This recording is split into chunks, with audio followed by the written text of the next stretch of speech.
وعلیکم السلام ورحمۃ اللہ وبرکاتہ۔ آپ نے ذکر فرمایا تھا کہ مشرکین کی دو ٹائپس ہوتی ہیں، مطلب کچھ مشرکین ایسے ہیں جو اللہ تعالیٰ کی ذات پہ یا آخرت پہ اس طرح سے یقین رکھتے ہیں کہ یہ لوگ ہماری شفاعت کر دیں گے۔ تو آپ نے وہاں پہ تھے کا ورڈ یوز کیا تھا، تو میں یہ پوچھنا چاہ رہا تھا کہ کیا اس طرح کے مشرکین آج بھی موجود ہیں یا، اور میرے کو اصل میں دوسرا پہلو یہ ہوگا کہ آج کل مسلمانوں میں شفاعت تو ظاہری بات ہے حدیث میں بھی اس کا ذکر آیا ہے، تو شفاعت کا اصل کانسیپٹ کیا ہمیں سمجھنا چاہیے اور اس کو ہمیں کس پہلو سے لینا چاہیے؟ اللہ اللہ۔ دیکھیں، آپ کا جو سوال ہے مشرکین کے حوالے سے کہ کیا اس طرح کے مشرکین آج کل بھی موجود ہیں، تو کسی کو اسپیسیفکلی ڈسکس کرنے کی بجائے کہ فلاں عمل کرنے والا مشرک ہے کہ نہیں، فلاں آدمی ایسا، کسی کو آپ اسپیسیفکلی ڈسکس کریں، یہ طریقہ کار درست نہیں ہے کسی کو ڈسکس کرنے کا۔ البتہ آپ اصولوں کی بنیاد پر چیزیں ڈسکس کر سکتے ہیں۔ مثلا یہ کہ ہر وہ شخص جو غیر اللہ سے مدد مانگتا ہے ما فوق الاسباب، اور یہ عقیدہ رکھتا ہے کہ ما فوق الاسباب کا مطلب ہے اسباب جو ظاہری اسباب اللہ نے پیدا کیے ہیں اس کے ذریعے سے مدد ہم ایک دوسرے سب سے مانگتے ہیں، اور آپ یہ میرے پاس اینک ہے، آپ کہیں مجھے اینک دے دیں میں آپ کو دے دوں، آپ مجھے کہیں کہ یہ مائک مجھے دے دیں میں آپ کو دے دوں، جو چیزیں موجود ہیں اسباب کی دنیا میں، یہ ایک دوسرے سے مدد حاصل کرنا مانگنا یہ کوئی شرک نہیں ہے، یہ کوئی مسئلہ نہیں۔ لیکن اگر کوئی شخص کہے کہ وہ چیز جو میرے اختیار میں نہیں ہے ظاہری اسباب کے اعتبار سے، تو آپ پھر بھی یہ عقیدہ رکھیں کہ نہیں آپ دے سکتے ہیں، یہ شرک، یہ کسی بھی شخص سے عقیدہ رکھنا، یہ کوئی بھی رکھے، یہ شرک ہے۔ لہٰذا اس کی ہزار دلیلیں بھی آپ آ جائیں، جو ما فوق الاسباب مدد کرنے پر جو قادر ہے وہ سوائے اللہ کی ذات کے اور کوئی نہیں۔ لہٰذا وہ جس کو سنانے کے لیے ہمیں مردوں کی ضرورت پڑتی ہے، جس کو سنانے کے لیے ہمیں مردوں کی ضرورت پڑتی ہے، اس کے بارے میں ہمیں بحث ہے وہ سنتے ہیں کہ نہیں سنتے، مردوں کے بارے میں ہم بحث کرتے ہیں وہ سنتے ہیں کہ نہیں سنتے، اور جس کے لیے، جس تک پہنچنے کے لیے ہم بات کر رہے ہیں وہ کہتا ہے کہ اجیب دعوت الداعی اذا دعا، اجیب دعوت الداعی اذا دعان، جب بھی مجھے کوئی پکارتا ہے میں اس کی پکار سنتا ہوں، اس پر ہمیں اعتبار نہیں ہے، اور ہم اس کو سنانے کے لیے یا اس تک پہنچنے کے لیے مردے کے بارے میں بحث کر رہے ہیں کہ وہ سنتا ہے کہ نہیں سنتا۔ وہ سنتا ہو یا نہ سنتا ہو، یہ بحث کرنے کی ضرورت کیا ہے؟ جب وہ کہہ رہا ہے کہ میں ڈائریکٹ سنتا ہوں، تو آپ کو یہ انڈائریکٹ ہونے کی کیا ضرورت ہے؟ گویا آپ کا یہ عقیدہ نہیں ہے کہ وہ ڈائریکٹ سنتا ہے۔ اگر اس کے بارے میں آپ کا یہ عقیدہ نہیں ہے کہ وہ سنتا ہے، تو آپ نے تو ڈائریکٹ قرآن کا انکار کر دیا۔ اذا دعان بالکل مطلق، جب بھی مجھے پکارے وہ تو سنتا ہے، اور یہ صرف سننے کی بات نہیں کہ اس نے یہ کہا ہے کہ اجیب، میں جواب دیتا ہوں۔ اللہ تعالیٰ ہر پکارنے والے کی پکار کا جواب دیتا ہے۔ لہٰذا جو یہ عقیدہ رکھے کہ میرا اللہ تو میری نہیں سنتا، تو یہ شرک اس اعتبار سے ہو گیا کہ ہم نے اللہ کی صفت میں سے کمی تسلیم کر لی، اللہ کی صفت سماعت میں کمی تسلیم کر لی۔ جس طرح اللہ کی صفات، جو توحید اسماء و صفات ہے نا، جس طرح اللہ کی اسماء و صفات کسی مخلوق میں تسلیم کرنا شرک ہے، اسی طرح اللہ کی اسماء و صفات میں کمی کرنا بھی شرک ہے۔ آپ یہ سمجھیں، اللہ تعالیٰ فرماتا ہے وَلِلَّهِ الْأَسْمَاءُ الْحُسْنَى فَادْعُوهُ بِهَا، اس کے ذریعے سے اللہ کو پکارا کرو، وَذَرُوا الَّذِينَ يُلْحِدُونَ فِي أَسْمَائِهِ، ان لوگوں کو ترک کر دو، ان کو چھوڑ دو جو اللہ کی اسماء و صفات میں الحاد کرتے ہیں۔ الحاد کا مطلب ہوتا ہے ڈنڈی مارنا، الحاد کا مطلب ہوتا ہے جھک جانا، کسی اور طرف نکل جانا، وہ اس طرف نکلے یا اس طرف نکلے، سادہ سی بات ہے، وہ سنتا ہے، بات ختم۔ جب وہ سنتا ہے اور میرا یہ یقین ہے کہ میں صرف جو کہہ رہا ہوں وہ نہیں سنتا، بلکہ میں جو سوچ رہا ہوں وہ بھی جانتا ہے، وَهُوَ عَلِيمٌ بِذَاتِ الصُّدُورِ، وہ سینوں کی کیفیت کو بھی جانتا ہے۔ جب مجھے یہ یقین ہے تو مجھے کیا ضرورت ہے کہ میں کسی اور کے پاس جاؤں؟ یہ اور کے پاس جانا، اس کے دلائل دینا، اس کی تفصیلات، یہ تو ساری بات ہی الگ ہے، یہ تفصیل ہی الگ ہے۔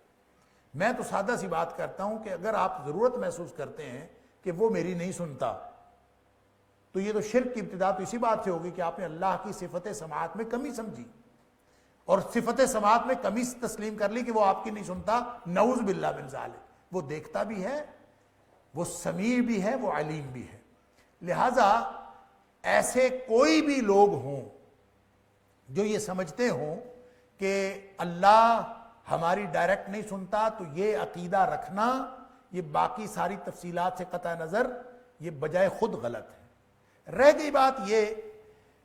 کہ یہ جو وسیلے کا عقیدہ ہے، نبی اکرم صلی اللہ علیہ وسلم کا نام نامی لے لینا، آپ کا اسم گرامی لے لینا، اللہ کے رسول صلی اللہ علیہ وسلم کا صدقہ دے دینا، کہنا اللہ کے رسول صلی اللہ علیہ وسلم صدقے معاف کر دے، یا کسی کا وسیلہ، یہ ایک اختلافی مسئلہ ہے۔ اس اختلافی مسئلے میں جو دیانتدارانہ رائے ہے وہ یہ کہ نبی اکرم صلی اللہ علیہ وسلم کی ذات کا وسیلہ لینا بھی ہو تو اس کا طریقہ نبی کریم صلی اللہ علیہ وسلم بتا گئے ہیں ہمیں۔ نبی کریم صلی اللہ علیہ وسلم نے بتایا کہ جب کسی نے دعا کرنی ہو نا تو وہ میرے اوپر درود پڑھے، اگر وہ میرے اوپر درود نہیں نہ پڑھتا تو اس کی دعا روک لی جاتی ہے۔ کل دعائن محجوب،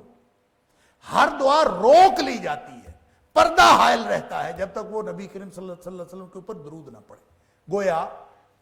نبی کریم صلی اللہ علیہ وسلم کو اگر کسی نے وسیلہ بنانا ہے، نبی کریم صلی اللہ علیہ وسلم کا نام نامی اللہ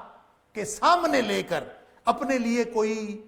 رعایت لینی ہے، یا نبی اکرم صلی اللہ علیہ وسلم کا نام نامی کے ذریعے سے اپنی دعائیں قبول کروانی ہیں، تو اس کا طریقہ نبی کریم صلی اللہ علیہ وسلم بتا گئے۔ لہٰذا کوئی شخص کسی سے دعا کروائے، یہ بالکل درست ہے، اور وابتغوا الیہ الوسیلہ، اس کا معنی جو بھی ہو، اس کی جو بھی تفصیلات ہیں سورۃ المائدہ کے اندر، یہ ایک الگ بحث ہے، ایک لمبی بحث۔ لیکن جو آپ نے سوال کیا کہ جو شخص یہ سمجھتا ہے کہ میں فلاں کے پاس چلا جاؤں یا فلاں کا نام لے لوں، کسی بھی نیک آدمی کے پاس آپ جا کے کہیں کہ میرے لیے دعا کرو، یہ نبی اکرم صلی اللہ علیہ وسلم کی سنت ہے۔ حتیٰ کہ آپ سے وہ کم نیک بھی ہو، گناہ گار بھی ہو، آپ اس کو بھی کہہ سکتے ہیں کہ میرے لیے دعا کرو۔ نبی کریم صلی اللہ علیہ وسلم نے حضرت ابوبکر صدیق رضی اللہ تعالیٰ عنہ سے کہا، جب وہ حج کے لیے جا رہے تھے تو نبی کریم صلی اللہ علیہ وسلم ان کو رخصت فرما رہے ہیں، اور حضرت ابوبکر صدیق رضی اللہ تعالیٰ عنہ فرما رہے ہیں، ابو بکر اپنے بھائی محمد کو دعاؤں میں نہ بھولنا۔ سبحان اللہ، نبی اکرم صلی اللہ علیہ وسلم سرور کائنات، اللہ کے بعد کائنات کی سب سے بزرگ ہستی ابو بکر صدیق رضی اللہ تعالیٰ اپنے غلام کو کہہ رہے ہیں کہ میرے لیے دعا کرنا، اپنے امتی کو کہہ رہے ہیں میرے لیے دعا کرنا۔ تو اس کا مطلب ہے دعا کرنے کے لیے تو آپ کسی کو بھی کہہ سکتے ہیں، اور آپ کو اگر معلوم ہو کہ کوئی نیک آدمی ہے اور وہ دعا کرتا ہے، نیک آدمی کی صحبت میں بیٹھیں۔ بڑوں کی صحبت میں بیٹھنا، بڑوں کے پاس جا کے یہ ان سے اللہ اور اس کے رسول صلی اللہ علیہ وسلم کی باتیں سننا، یہ ساری باتیں درست ہیں۔ آپ اس سے جا کے کہیں دعا کرو، آپ کو پتہ ہے کہ نیک آدمی ہے تو یہ دعا کرے گا، آپ اس کے پاس جا کے دعا کرائیں، کوئی حرج نہیں ہے۔ لیکن یہ سمجھنا کہ نیک آدمی چاہے فوت ہو گیا ہے اور وہ قبر میں جا کے بھی ہمارے لیے تصرف کر سکتا ہے، اور یہ سمجھنا کہ میں اس کے پاس جاؤں گا تو وہ اللہ کے سامنے میری فریاد رکھ سکتا ہے، یہ عقیدہ رکھنا، یہ تو بالکل ہی شرکی عقیدہ ہے۔ یعنی یہ سمجھنا کہ اب وہ، اس کا مطلب یہ ہے کہ کوئی آدمی فوت بھی ہو جائے تو وہ کائنات میں تصرف کر سکتا ہے، تو یہ ما فوق الاسباب تصرف کرنا یہ اللہ کی شان ہے، مخلوق کی شان نہیں ہے۔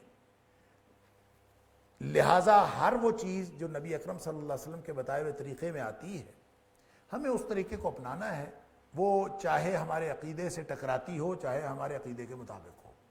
اگر کوئی چیز نبی اکرم صلی اللہ علیہ وسلم کی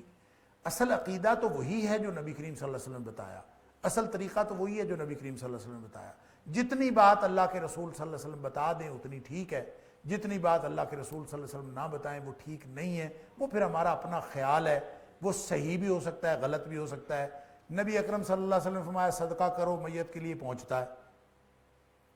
آپ اس سے یہ دلیل لے لیں کہ ہر عمل پہنچتا ہے، قرآن پڑھا ہوا بھی پہنچتا ہے، تسبیحات بھی پہنچتی ہیں، آپ جو مرضی کریں، نوافل پڑھ پڑھ کے اس کو بخشتے رہیں، پہنچتا ہے۔ آیت کریمہ پڑھ پڑھ کے بخشتے رہیں، پہنچتے ہیں، آپ یہ دلیل بنا لیں، لیکن یہ دلیل نبی کریم صلی اللہ علیہ وسلم نے نہیں بتائی، یہ گارنٹی نبی کریم صلی اللہ علیہ وسلم نے نہیں دی۔ آپ نے یہ گارنٹی دی ہے آپ اس کے لیے دعا کرو وہ پہنچتی ہے، آپ دعائے مغفرت کرو پہنچتی ہے۔ جو گارنٹی نبی کریم صلی اللہ علیہ وسلم نے دی ہے ہمیں اس تک رہنا چاہیے، اس حد تک رہنا چاہیے جو کچھ نبی کریم صلی اللہ علیہ وسلم بتایا۔ رہ گئی اس کے آگے تو اس کے آگے آپ کی رائے اور ہو سکتی ہے، میری رائے اور ہو سکتی ہے، کسی کی بھی رائے اور ہو سکتی ہے، اس کا شریعت کے ساتھ کوئی تعلق نہیں، ہمارا اپنا ایک دوسرے کے ذوق کے ساتھ تعلق ہو سکتا ہے، اپنی جو رواج کے ساتھ تعلق ہو سکتا ہے۔ نبی کریم صلی اللہ علیہ وسلم کی بتائی ہوئی بات کے علاوہ کوئی بات بھی گارنٹیڈ نہیں ہے، گارنٹیڈ بات صرف نبی کریم صلی اللہ علیہ وسلم۔ اس لیے باقی ساری بحثوں سے میں قطع نظر، میں تو اتنی بات عرض کرتا ہوں کہ شفاعت کا جو عقیدہ ہے وہ بھی قرآن نے بھی بتا دیا، نبی کریم صلی اللہ علیہ وسلم نے بتا دیا۔ قرآن کہتا ہے من ذا الذی یشفع عندہ الا باذنہ، اللہ کے اذن کے بغیر کسی کو شفاعت کا اذن کس کو ملے گا؟ نبی کریم صلی اللہ علیہ وسلم کو ملے گا، نبی کریم صلی اللہ علیہ وسلم شفاعت کریں گے، یہ شفاعت کا عقیدہ ہمارے پاس ہے۔ البتہ نبی کریم صلی اللہ علیہ وسلم شفاعت کیسے کریں گے؟ جب آپ امتی ہوں گے تو وہ شفاعت کریں گے۔ امتی کیسے بنتے ہیں؟ وہ اطاعت اور اتباع سے بنتا ہے۔ مثلا نبی کریم صلی اللہ علیہ وسلم نے فرمایا جو شخص 10 دفعہ صبح 10 دفعہ شام میرے اوپر درود بھیجتا ہے میں اس کی شفاعت کروں۔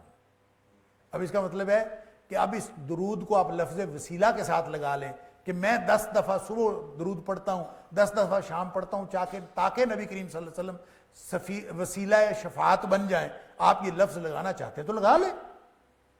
کوئی حرج نہیں ہے، لیکن نبی کریم صلی اللہ علیہ وسلم کی شفاعت ہوگی۔ اللہ کے رسول صلی اللہ علیہ وسلم نے فرمایا جو شخص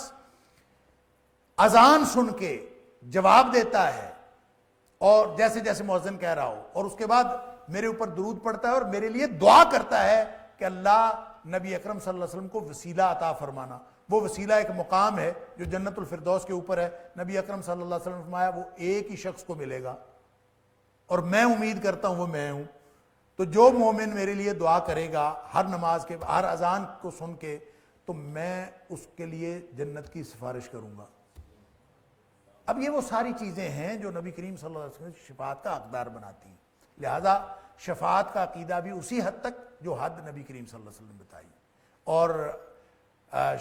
توحید کی اور شرک کی حدود بھی وہی جو اللہ کے رسول صلی اللہ علیہ وسلم نے وضاحت فرمائی، جو صحابہ کرام کا عقیدہ وہی ہمارا عقیدہ۔ پتھر کو مخاطب کر کے عمر فاروق رضی اللہ تعالیٰ فرما رہے ہیں مجھے پتہ ہے کہ انکا حجر، تو پتھر ہے، نہ تو فائدہ دے سکتا ہے نہ تو نقصان کر سکتا ہے،